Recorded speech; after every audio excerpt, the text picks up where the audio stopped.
നമസ്കാരം പ്രശാന്ത് സർ. ഈ ഹോളി നമസ്കാരം. ആഘോഷവും റംസാനിലെ വെള്ളിയാഴ്ചയും ഒന്നിച്ചു വരുന്നത് ഈ മാസം 14-ാം തീയതിയാണ്.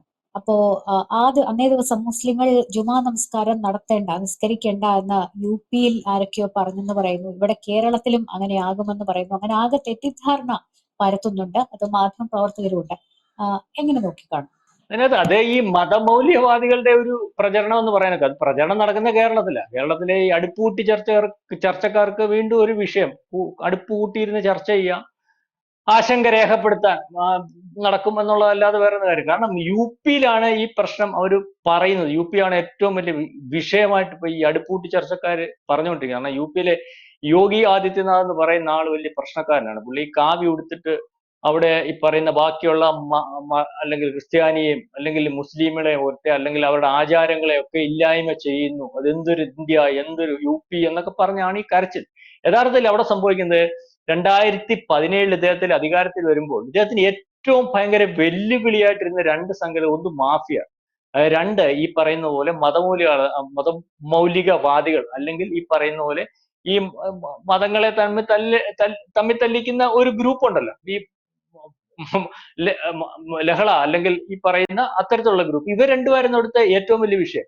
അതായത് മാഫിയയുടെ കാര്യം അറിയാമല്ലോ, ലക്ഷ്മിക്കും അല്ലെങ്കിൽ നാട്ടുകാർക്കൊക്കെ അറിയാം. മാഫിയ ഇവിടെ ഗുണ്ട തലവന്മാർ ഏതാണ്ട് 10-200-നകത്ത് കീഴടങ്ങാൻ പറഞ്ഞു. കീഴടങ്ങാതെ നിന്ന പല കോണുകളിലുമുള്ള മാഫിയ തലവന്മാർ ചത്തുമലച്ചു വീഴുന്ന നമ്മൾ കണ്ടതാണ്. എല്ലാം വ്യാജ ഏറ്റുമുട്ടലായിരുന്നു. ഇവർ കൈയടക്കി വെച്ചിരുന്ന ഭൂസ്വത്തും അല്ലെങ്കിൽ അവരുടെ മാഫിയ ലോകവും എല്ലാം തകർത്ത് അത് ഗവൺമെന്റിന്റെ ഭാഗമായിട്ട് മാറ്റിക്കൊണ്ടു പോകുന്ന അല്ലെങ്കിൽ മാഫിയ രാജ് അവിടെ അവസാനിപ്പിച്ചു.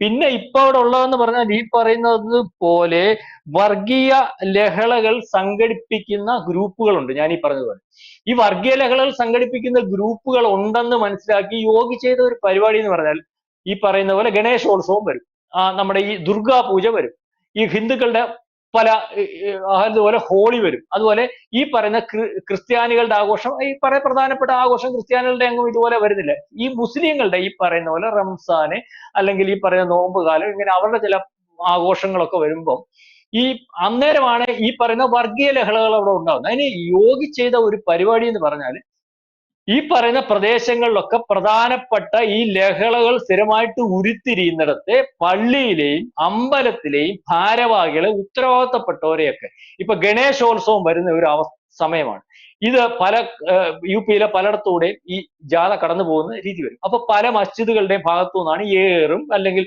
തിളപ്പിച്ച വെള്ളം ഒഴിക്കുന്നതുമായിട്ടുള്ള കാര്യങ്ങൾ ഉണ്ടാകും. അപ്പം ഈ ജാഥ കടന്നു പോകുന്ന ഏരിയയിലകത്തുള്ള ഈ പറയുന്ന മുസ്ലിം മസ്ജിദിന്റെ ഉത്തരവാദപ്പെട്ടവരുണ്ടല്ലോ, അതിന്റെ ഭാരവാഹികൾ അല്ലെങ്കിൽ അതിന്റെ നടത്തിപ്പുകാർ, ഇവരെ എല്ലാം വിളിക്കാറുണ്ട്. അതുപോലെ ഹിന്ദു അമ്പലങ്ങളുടെ പ്രധാനപ്പെട്ട നടത്തിപ്പുകാരെ വിളിക്കാറുണ്ട്. അപ്പോൾ ഓരോ ആഘോഷവും വരുമ്പോഴും, ഇപ്പൊ ഹിന്ദുക്കളുടെ ആഘോഷം വരുമ്പോൾ ഈ കടന്നു പോകുന്ന മസ്ജിദിന്റെ അടുത്തുള്ള ആൾക്കാരെ അല്ലെങ്കിൽ ഹിന്ദുക്കളുടെ ഇതിന്റെ ആൾക്കാരെയും വിളിച്ചിട്ട് യോഗി അതിന്റെ ആരാണ് അവരുടെ ഫുൾ ഡീറ്റെയിൽസ് കൊണ്ടുപോകാൻ ആധാർ കാർഡ് ഉൾപ്പെടെ ഉള്ളത് കൊണ്ടുവന്ന് അവരാരാന്ന് ബോധ്യപ്പെട്ടിട്ട് അവരുടെ അടുത്ത് പറയും, ഈ മസ്ജിദിന്റെ മുമ്പിൽ കൂടി ഈ ഗണേശോത്സവം അല്ലെങ്കിൽ ദുർഗാ പൂജയുടെ ജാഥ കടന്നു പോകുമ്പോൾ ഇവിടെ നിന്ന് ആരെങ്കിലും കല്ലെറിയുകയോ അതിന് പ്രശ്നം ഉണ്ടാക്കുകയോ ചെയ്യുന്ന ഒരവസ്ഥ വന്നാൽ ഈ പറയുന്ന ഉത്തരവാദിത്തപ്പെട്ടവരെ മൊത്തം പിടിച്ചകത്തിടും.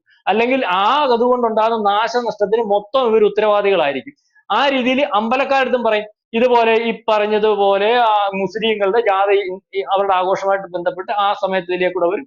ആ സമയത്ത് അവിടെ നിന്ന് ഏതെങ്കിലും രീതിയിൽ അത് ഇതുപോലെ അവരുടെ ജാഥയ്ക്ക് പ്രശ്നം ഉണ്ടാവുകയോ അല്ലെങ്കിൽ നാടിന് പ്രശ്നം ഉണ്ടാവുകയോ നാട്ടിലെ റോഡെ നടക്കുന്ന നാട്ടുകാർക്ക് പ്രശ്നം ഉണ്ടാവുകയോ പൊതുമുതൽ നശിപ്പിക്കുകയോ ഏതെങ്കിലും രീതിയിലുള്ള കാര്യങ്ങൾ ഉണ്ടെങ്കിൽ അവർ ഉത്തരവാദിത്വം പറയേണ്ട ഒരു അവസ്ഥയിലേക്ക് വരും. അതായത് അവിടെ യോഗി എടുക്കുന്ന തീരുമാനങ്ങൾ എന്ന് പറയുമ്പോൾ അതിനകത്ത് ഹിന്ദു എന്നും മുസ്ലിം എന്നും ക്രിസ്ത്യാനി എന്നൊന്നുമില്ല.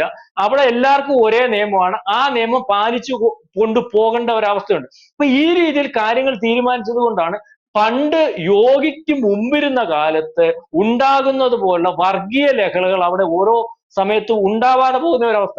ചെറുതായിട്ടുള്ള വർഗീയ ലഹളകൾ അവിടെ എവിടെയൊക്കെ ഉണ്ടായിട്ടുണ്ടെങ്കിൽ അവരൊക്കെ അതിന്റെ അനുഭവിച്ചുകൊണ്ടിരിക്കുകയാണ്. ഇപ്പൊ ഏറ്റവും അവസാനം സംഭാലിനെ അറിയാമല്ലോ. സംഭാലിന് ഇനിയൊരു സംഭാൽ ആലോചിക്കാൻ വയ്യാത്ത രീതിയിൽ അത് കൈകാര്യം ചെയ്തിരിക്കും. അതുപോലെ വേറൊരു കാര്യം ഇവിടെ ഉണ്ടായിരുന്നു ലക്ഷ്മി, നമ്മൾ മനസ്സിലാക്കേണ്ട ഒരു കാര്യം എന്ന് പറഞ്ഞാൽ ഈ പറയുന്നത് പോലെ റോഡ് നിസ്കരിക്കുക. മുസ്ലിങ്ങൾക്ക് ഈ പള്ളിയൊന്നും വേണ്ട. അവർക്ക് ഈ മക്ക നോക്കി അതിന്റെ ലക്ഷ്യമാക്കി എവിടെ നിന്ന് വേണം ശുദ്ധമായിട്ടുള്ള സ്ഥലം കണ്ടെത്തി അല്ലെങ്കിൽ ശുദ്ധത വരുത്തി അവിടെ നിസ്കരിക്കാൻ പറ്റുന്നതേ ഉള്ളൂ. ആ സമയത്താ ഇവര് പള്ളി വേണം അല്ലെങ്കിൽ അവിടെ വേണമെന്ന് പറഞ്ഞിട്ട് ബഹളം ഉണ്ടാക്കുന്നത്. യഥാർത്ഥ മുസ്ലിങ്ങളൊന്നും അല്ല ഈ ബഹളത്തിന്റെ ഒക്കെ പുറകില്. നമ്മൾ ഇപ്പോഴും പറയണം, ഈ പറയുന്ന കാര്യങ്ങൾ പറയുന്നിടത്ത് ബഹളം ഉണ്ടാക്കാതിരിക്കുന്നതിന് വേണ്ടി അല്ലെങ്കിൽ നേരാവണ്ണം മറ്റ് സമുദായങ്ങളുടെ ജാഥ നടത്തുന്നതിന് വേണ്ടി ഒക്കെ ഈ യുപിയിലെല്ലാം ഈ മാന്യമായിട്ടുള്ള മുസ്ലിങ്ങൾ നിൽക്കുന്നുണ്ട്. അതിനൊക്കെ ഈ പറയുന്നത് പോലെ കടന്നു കയറി അവരുടെ ഭാഗമാണെന്ന് കണ്ട് അല്ലെങ്കിൽ അവരുടെ പുറയിൽ മറഞ്ഞിരുന്ന് അവരുടെ ശ്രദ്ധ ഇല്ലാത്ത സമയത്താണ് ഈ പറയുന്ന ആക്രമണം നടക്കുന്നത്. അവര് ഞാൻ പറഞ്ഞില്ലേ, റോഡിൽ നിസ്കരിക്കുക എന്ന് പറഞ്ഞാൽ ഇപ്പം വണ്ടിക്ക് പോകേണ്ട, ആൾക്കാർക്ക് പോകേണ്ട, ആംബുലൻസിൽ പോകേണ്ട, ഇതുപോലെ വെള്ളിയാഴ്ചകളൊക്കെ വന്നിരുന്ന റോഡിൽ അങ്ങ് നിസ്കരിച്ചേക്കും. ഇതൊരു അവർക്കൊരു ഫാഷനായിട്ട് മാറും. റോഡ് നിസ്കരിക്കുക, റെയിൽവേ ട്രാക്കിൽ നിസ്കരിക്കുക, അല്ലെങ്കിൽ പ്രധാനപ്പെട്ട യോഗി പറഞ്ഞു ഇത് കണ്ടോണ്ട് ബാക്കിയുള്ളവന്റെ പണി എന്താണെന്ന് അറിയാം, ആരതി ഒഴിയുക റോഡിൽ. യുവമാർ രണ്ടുപേരുടെ മത്സരിച്ച ഒരുത്തൻ ആരതി ഒഴിയുക, ഒരുത്തൻ റോഡ് നിസ്കരിക്കുക.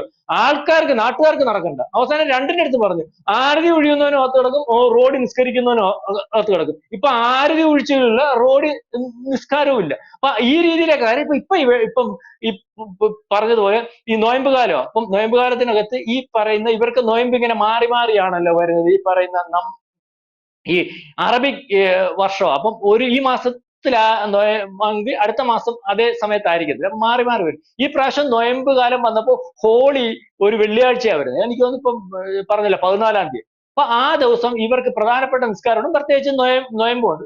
അതിന് സമയക്രമം തീരുമാനിച്ചു കൊടുത്തു.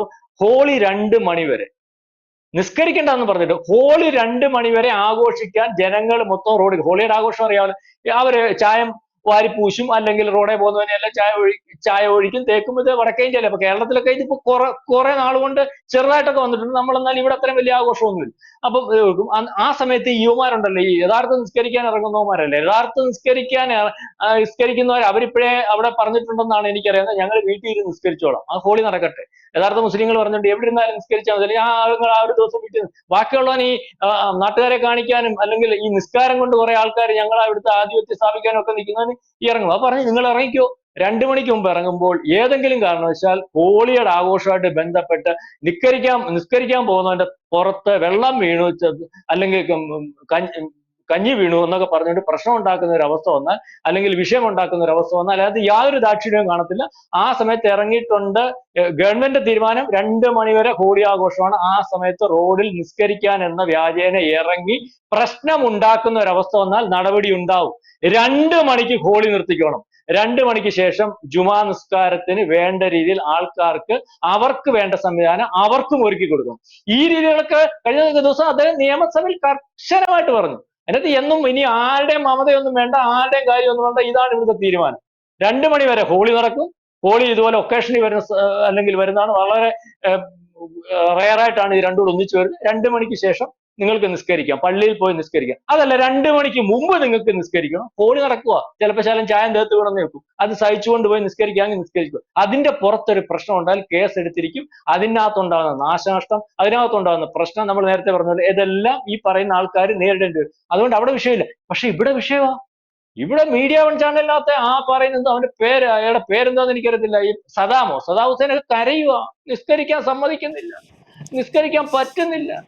വലിയ വിഷയമാണ്, കരച്ചിലുകൊണ്ടിരിക്കുക. കേരളത്തിലാണെങ്കിൽ മൊത്തം കുത്തിത്തിരിച്ച് ഇനിയും കുത്തിത്തിരിയാൻ ഒന്നുമില്ലാത്ത രീതിയിലേക്ക് കാര്യങ്ങളായി. ഇനി ഇപ്പൊ തിരിഞ്ഞാ വരാൻ പോകുന്നത്. ഈ പറയുന്നതിനകത്ത് എന്ത് കാര്യമുണ്ട്? അല്ലെങ്കിൽ ഈ പറയുന്നതൊക്കെ സത്യമാണോ? ഇവന്മാർ പറയുന്നത് കുത്തിത്തിരിപ്പല്ലേ? ഇവന്മാർ ഇവിടെ മാന്യമായിട്ട് ജീവിക്കുന്ന, അല്ലെങ്കിൽ ക്രിസ്ത്യാനി, മുസ്ലിം, ഹിന്ദു എല്ലാം കൂടെ മാന്യമായിട്ട് ജീവിക്കുന്ന ഒരു അവസ്ഥ ഉണ്ടല്ലോ. ഈ അവസ്ഥയ്ക്ക് വ്യത്യാസം വരുത്തുന്നതിന് വേണ്ടി ഇവന്മാർക്ക് പ്രത്യേക അജണ്ടയില്ലേ? ഇവന്മാർ ഈ പറയുന്ന പോലെ ഈ ടെററിസ്റ്റ് ഗ്രൂപ്പുകളുടെ ആളല്ലേ? ഈ പറയുന്ന ഇപ്പൊ തിരക്കി തുടങ്ങിയ മീഡിയ 1 ആളുടെ മീഡിയ 1 ജമാഅത്ത് ഇസ്ലാമി എന്ന് പറഞ്ഞാൽ എന്തോ ഇവിടെയുള്ള ഇപ്പൊ പമ്മി നിൽക്കുന്നു. ഇവിടെ ആള് കുറവായതുകൊണ്ട് ബാക്കിയെല്ലായിടത്ത് അവന്മാർ ചെയ്യുന്ന പരിപാടിയുണ്ട്. ബാക്കിയുള്ള മതത്തെ കണ്ടുപിടിച്ച് കൊല്ലുക, അല്ലെങ്കിൽ തീവ്രവാദത്തിനകത്ത് ഏർപ്പെടുക. അപ്പൊ ഇവിടെ ഇവന്റെ പണി ഇവിടെ ഇത് തന്നെ. അവനെ കൊണ്ട് വെക്കുന്ന പോലെ കുത്തിത്തിരിപ്പ് ഉണ്ടാക്കുക. അപ്പൊ കുത്തിത്തിരിപ്പ് ഉണ്ടാക്കുന്നതിനകത്തും അല്ലെങ്കിൽ വിദേശത്തു നിന്ന് ഫണ്ട് മേടിക്കുന്നതിനകത്തും ഉള്ള ചാനലാണ്, അല്ലെങ്കിൽ രാജ്യവിരുദ്ധ ചാനലാണെന്ന് കണ്ട് ഇതിനെ നിരോധിക്കാൻ വേണ്ടിയുള്ള സംവിധാനം എല്ലാ കോടതിയിൽ നിന്നും നിരോധിച്ച് മേടിച്ചെന്നപ്പം നമ്മുടെ ചന്ദ്രചൂഡ് എന്ന് പറയുന്ന മഹാമനുഷ്യനുണ്ടല്ലോ, സുപ്രീം കോടതി ചീഫ് ജസ്റ്റിസ് ആയിട്ട് പെൻഷൻ പറ്റി, അദ്ദേഹം പറയുന്നത് 4-ാം തൂണ്, അത് ഏറ്റവും വിലപ്പെട്ട തൂണാണ്, മീഡിയ 1 തൂണ്. അതുകൊണ്ട് ഈ പറയുന്ന അദ്ദേഹം ആ ചാനൽ അവിടെ ഇരുന്നോട്ട് അതിന്റെ സ്റ്റേ അങ്ങ് മാറ്റി കൊടുത്തു. അദ്ദേഹത്തിന് ശരിയോ തെറ്റോ, എന്റെ അഭിപ്രായത്തിൽ തെറ്റാണ്. തെളിവുകളൊക്കെ ഉണ്ടായിട്ടും ഇതൊരു പറയുന്നത് പോലെ ഒരു ചാനലാണ് ഇത്. ബാക്കി പത്രസ്വാതന്ത്ര്യത്തിനോട് പത്രസ്വാതന്ത്ര്യം വേണം. മാത്രമല്ല ഇതിപ്പോ മീഡിയ വണ്ടി ഇത്രയും വിഷയം വന്നൊരു വിഷയമാകുമ്പോൾ അദ്ദേഹം മാറ്റി കൊടുത്ത് വീണ്ടും ഇരുന്ന് പറഞ്ഞുകൊണ്ടിരിക്കുന്നത് എന്തുവാ? വീണ്ടും ഇരുന്ന് പറഞ്ഞുകൊണ്ടിരിക്കുന്ന കേരളത്തിൽ കുത്തിത്തിരിപ്പുണ്ടാകുക, കേരളത്തിൽ ഈ പറയുന്നത് പോലെ ഇന്ത്യയിലെ മറ്റ് സംസ്ഥാനങ്ങളിലെക്കാട്ടിൽ ഏറ്റവും കൂടുതൽ വർഗീയ ധ്രുവീകരണം അല്ലെങ്കിൽ ഗാസക്കാരനെ ആനപ്പുറത്ത് കയറ്റുന്നതും ഈ പറയുന്ന എല്ലാ വിഷയങ്ങളും ഉണ്ടാകും. ഇതിനകത്തെല്ലാം ന്യായീകരണം കണ്ടെത്തിക്കൊണ്ടിരിക്കുക. എന്തെങ്കിലും വിഷയം ഇപ്പം പറഞ്ഞപ്പോൾ യു പിയിലെ വിഷയം മനസ്സിലായല്ലോ. യു പിയിലെ മുസ്ലിങ്ങൾക്ക് പ്രശ്നമില്ല, യു പിയിലെ ഹിന്ദുക്കൾക്ക് പ്രശ്നമില്ല. നിസ്കരിക്കുന്ന അവിടുത്തെ ഏറ്റവും പ്രധാനപ്പെട്ട മുസ്ലിങ്ങൾ അവിടെ അറിയാമല്ലോ. യു പിയുടെ കാര്യം അറിയാമല്ലോ. ഏറ്റവും കൂടുതൽ ജാതിയുള്ള ഒരു സംസ്ഥാനമാണ്. അവിടെ കുറഞ്ഞ ഹിന്ദുക്കളുണ്ട്, കൂടിയ ഹിന്ദുക്കളുണ്ട്, കുറഞ്ഞ ദളിതരുണ്ട്, കൂടിയ ദളിതരുണ്ട്. ഏതാണ്ട് 3500 അകത്ത് ജാതി ഉപജാതി ഉള്ളതാണ്. അതുപോലെ തന്നെ ഈ മുസ്ലിങ്ങൾക്കകത്തും പല ജാതിയുണ്ട്. ബ്രാഹ്മണ മുസ്ലിം ഉണ്ട് അവിടെ. അവർ ഈ ബാക്കിയുള്ള മുസ്ലിം അംഗീകരിക്കില്ല. ഏറ്റവും ദരിദ്രമായ മുസ്ലിങ്ങളുണ്ട്. ഈ രീതിയിലുള്ളിടത്ത് അവിടുത്തെ ആ മുസ്ലിങ്ങൾക്കൊന്നും പ്രശ്നമില്ല. അത് നിയന്ത്രിക്കുന്ന പള്ളിയിലെ ഈ ഉസ്താദുമാർക്കും അല്ലെങ്കിൽ മതമേലധ്യക്ഷന്മാർക്കും പ്രശ്നമില്ല. അവിടെ ഈ പ്രശ്നം എന്ന് പറഞ്ഞാൽ ഇവിടെ കേരളത്തിനകത്താ പ്രശ്നം. യു പിയിലെ മുസ്ലിങ്ങൾക്ക് നിസ്കരിക്കാൻ പറ്റുന്നില്ല. അവിടുത്തെ മുസ്ലിങ്ങൾ പറഞ്ഞ് ഞങ്ങൾ നിസ്കരിച്ചോളാം, ഞങ്ങൾ വീട്ടിൽ നിസ്കരിച്ചോളാം, ഞങ്ങൾ അല്ലെങ്കിൽ 2 മണിക്ക് മുമ്പേ പോയി നിസ്കരിക്കണമെങ്കിൽ ഞങ്ങൾ ഹോളിക്കാരുടെ ഇടയിൽ കൂടെ പൊക്കോളാം, അവരുടെ ചായം വീഴുന്നതുകൊണ്ട് ഞങ്ങൾക്ക് പ്രശ്നമില്ല, അല്ലെങ്കിൽ ഞങ്ങൾ 2 മണി കഴിഞ്ഞ് നിസ്കരിച്ചോളാം. പക്ഷെ ഇവിടെ പ്രശ്നമാണ്. ഇവിടെ പ്രശ്നം എന്ന് പറഞ്ഞാൽ ഇവിടെ മഹദൂദി ചാനലുകാർക്ക് പ്രശ്നമാണ്, ഈ പറയുന്ന വേറെ ചിലർക്ക് പ്രശ്നമാണ്. ആ രീതിയിലേക്കാരും. അപ്പൊ ഈ പ്രചരിപ്പിക്കുന്നതൊന്നും അല്ല ശരി. അവിടെ ഹോളി നടക്കുന്നത് കൊണ്ട്, അവിടെ നൊയമ്പ് കാലത്തിനകത്ത് നിസ്കരിക്കാതിരിക്കുന്നതിനും അവിടെ മുസ്ലിമിന്റെ സ്വാതന്ത്ര്യവും മറ്റ് പല രീതിയിലുള്ള കാര്യങ്ങളോ ഒന്നുമില്ല.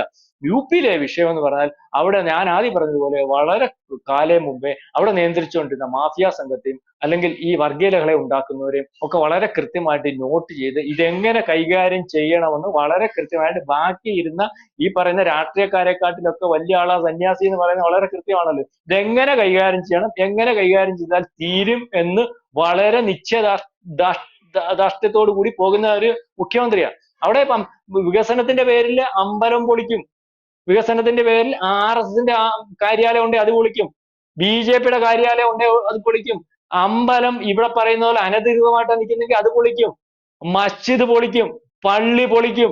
അതിനകത്ത് യാതൊരു വ്യത്യാസവും ഇല്ല. ആ രീതിയിലേക്കാണ് പോകുന്നത്. ഇപ്പൊ പറച്ചിലില്ല. ഇപ്പൊ പള്ളി പൊളിച്ച ആർക്കോ ഒരു വാർത്തയില്ലല്ലോ. ഇവിടെ മഹദൂദി ചാനലുകാരുടെ വാർത്തയുള്ളൂ, UP വാർത്തയുണ്ട്, ഇന്ത്യ വാർത്തയുണ്ടോ? അത് ഇത് അനധികൃതമാണ്. ഇതുവരെ ഉള്ളത് എന്ന് പറഞ്ഞാൽ ഇവർക്ക് ഇതിന് കഴിയുന്നില്ല. കാരണം ഇവരൊക്കെ ഓരോന്നിന്റെയും ഭാഗമായിട്ട് നിന്നിട്ടുള്ള ലക്ഷ്മി ഇതിനകത്ത് ഭാഗമായിട്ട് നിൽക്കുന്നതിനകത്ത് താല്പര്യങ്ങളുണ്ട്. താല്പര്യം എന്ന് പറഞ്ഞാൽ ഈ പറയുന്നത് പോലെ ചില കള്ളത്തരങ്ങൾ ചെയ്യുന്ന കള്ളന്മാരുടെ കൂടെ നമ്മൾ നിന്നാൽ നമുക്ക് അതിനകത്ത് ആ കള്ളൻ ഒരു ഗുണം ചെയ്യുമല്ലോ. ഒരു കള്ളത്തരത്തിന്റെ ഗുണം കള്ളൻ നമുക്ക് ചെയ്യുമല്ലോ. അങ്ങനത്തെ രാഷ്ട്രീയക്കാരായിരുന്നു അവിടെ SP ആയാലും BSP ആയാലും ഒരു പരിധി വരെ. ഇതിനു മുമ്പ് ഭരിച്ചിട്ട് BJP അതൊക്കെയാണ്. BJP ഈ പറയുന്ന പോലെ സ്ഥിരമായിട്ടൊരു മന്ത്രിസഭയൊന്നും ഉണ്ടായിരുന്നില്ല. എന്നാലും ഈ യോഗി ആദിത്യനാഥ് 2024 അവിടെ അകത്തു നിന്ന് BJPക്കകത്ത് പ്രശ്നം ഉണ്ടാക്കിയിട്ട് അവിടെ വിഷയം ഉണ്ടാക്കി തോൽപ്പിച്ചിട്ട് യോഗിയെ മാറ്റുന്നതിന് വേണ്ടി തീരുമാനിച്ച ഒരു കുറച്ച് BJP എങ്കിലും അവിടെ ഉണ്ടായിരുന്നല്ലോ. ആ BJPക്കകത്തെ. അപ്പൊ അതിനകത്ത് ഈ RSS ഇടപെട്ടിട്ട് പറഞ്ഞ് യോഗി അവിടെ നിന്നോളും, യോഗി തന്നെ നയിക്കും അടുത്ത പ്രാവശ്യം, അല്ലെങ്കിൽ യോഗി എന്താണ് ചെയ്യുന്നതിനെ പറ്റി ഇവിടുത്തെ BJP കേന്ദ്ര നേതൃത്വത്തിനും വളരെ വ്യക്തമായിട്ട് ഇതുണ്ട്. ഈ പ്രാവശ്യം തോറ്റേന്റെ കാര്യം എന്താണെന്ന് ഞങ്ങൾക്കറിയാം, ആരാണ് ഇതിന്റെ പുറകിൽ പണിയെടുത്തതെന്ന് നിങ്ങൾക്കറിയാം. അതുകൊണ്ട് യോഗിയുടെ പുറകിൽ നിൽക്കണ്ട, ആ രീതിയിൽ കാര്യങ്ങൾ തീരുമാനിക്കണ്ട എന്ന് പറഞ്ഞ് നിൽക്കുന്ന ഒരവസ്ഥ. ഞാനീ പറഞ്ഞത് അവിടെ ഇവർ വളരെ വൃത്തിയായിട്ടുള്ള ഒരു രാഷ്ട്രീയ പ്രവർത്തനം അല്ലെങ്കിൽ ഒരു മുഖ്യമന്ത്രി ഉണ്ടായിട്ടില്ല. ഭാഗങ്ങളുടെ മുഖ്യമന്ത്രി ഉണ്ടായിട്ടുണ്ടായിരുന്നു. പറയുന്ന UP മായാവതി ഇരുന്നപ്പോ ദളിതന്റെ മുഖ്യമന്ത്രി, അല്ലെങ്കിൽ ബ്രാഹ്മണന്റെ മുഖ്യമന്ത്രി, അല്ലെങ്കിൽ മന്ത്രിമാരെ തീരുമാനിക്കുന്ന ഓരോ യുവജാതിയുടെ മന്ത്രിമാരുണ്ടായിരുന്നു. ഇതായിരുന്നു അവിടെ തീരുമാനിച്ചുകൊണ്ടിരുന്നത്. അപ്പൊ അവരായിരുന്നു ഭരിച്ചുകൊണ്ടിരുന്നത്, അല്ലാതെ വേറെ ഒന്നുമില്ല. ഇപ്പൊ ഭരിക്കുന്നതെന്ന് പറഞ്ഞാൽ നാട്ടിലെ മൊത്തം ജനങ്ങൾക്കും ഒരേതുപോലെ നിയമവും സംവിധാനവും കാര്യങ്ങളും ഒക്കെ വളരെ സ്വയം ബോധ്യപ്പെട്ട് നടക്കുന്ന ഒരു മുഖ്യമന്ത്രിയാണ്. അതുകൊണ്ട് തന്നെയാണ് യോഗി നാളെ കാലത്ത് മുഖ്യമന്ത്രിയായിട്ട് വരണമെന്ന് സർവേ നടത്തുമ്പോൾ 87% ആൾക്കാരും പറഞ്ഞ യോഗി മതി. അപ്പൊ ഈ രീതിയിലാണ് കാര്യങ്ങൾ. മഹദൂദി കരഞ്ഞോട്ടെ, അവിടെ നിസ്കരിക്കാനും സൗകര്യമുണ്ട്, ഹോളി നടത്താനും സൗകര്യമുണ്ട്. അവിടുത്തെ മുസ്ലിങ്ങൾക്ക് പ്രശ്നമൊന്നുമില്ല. ഇവിടെ പ്രശ്നമാണെങ്കിൽ ആ പ്രശ്നം പരിഹരിക്കാൻ നമുക്ക് മാർഗവുമില്ല. കൂടുതൽ വാർത്തകളും വിശേഷങ്ങളും നിങ്ങളിലേക്ക് എത്താൻ ABC മലയാളം സബ്സ്ക്രൈബ് ചെയ്യുക, ബെൽബട്ടനും അമർത്തുക.